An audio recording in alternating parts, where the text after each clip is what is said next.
দেশের অন্যতম পাইকারি কাপড়ের হাট নরসিংদীর শেখেরচর বাবুরহাটে জমে উঠেছে ঈদের বেচাকেনা। রমজানের শুরু থেকেই দোকানে দোকানে নতুন কাপড়ের পসরা সাজিয়ে বসেছেন ব্যবসায়ীরা। দেশের নানা প্রান্তের ক্রেতারা এসে কিনে নিয়ে যাচ্ছেন কাপড়।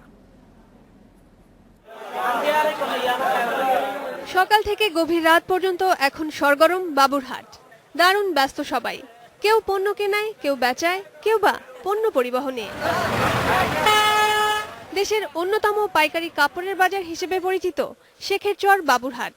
টুপি থেকে শুরু করে শাড়ি, লুঙ্গি, পাঞ্জাবি, থ্রি পিস, শার্ট ও প্যান্টের কাপড়, থান কাপড় সবই মেলে এক জায়গায়।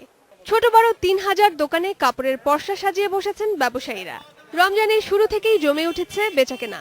ইন্ডিয়াতে 7,000 থেকে 8,000 টাকা, 10,000 টাকা এরকম মাল, কিন্তু এর চেয়ে কোয়ালিটি আমাদের মাল অনেক ভালো।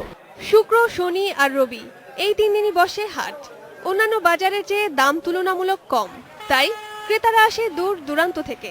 রেটের অনেক ডিফারেন্স আছে, যার ফলে আমরা এখান থেকে কেনাকাটা করি।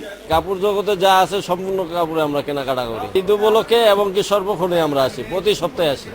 বেচাকেনা নিয়ে খুশি ব্যবসায়ীরা। সামনের দিনগুলোতে ব্যবসা আরো ভালো হবে বলে আশা করছে তারা। আমাদের গত বছর যেটা দেশের রাজনৈতিক কারণে যা হওয়ার হয়ে গেছে, এখন গত বছর আমরা ব্যবসাতে তেমন একটা লাভ করতে পারি নাই। এই বছর দেখা যাইতেছে ব্যবসার পরিস্থিতির সামনে আলহামদুলিল্লাহ আল্লাহ ভালো জানে, এখন বর্তমান পরিস্থিতি ভালো দেখা যাইতেছে। কেবল কাপড় ব্যবসায়ীরা না, পণ্য পরিবহনের শ্রমিক আর গাড়ি চালকরাও আয় করছেন ভালো। Rokeya Lita, independent news.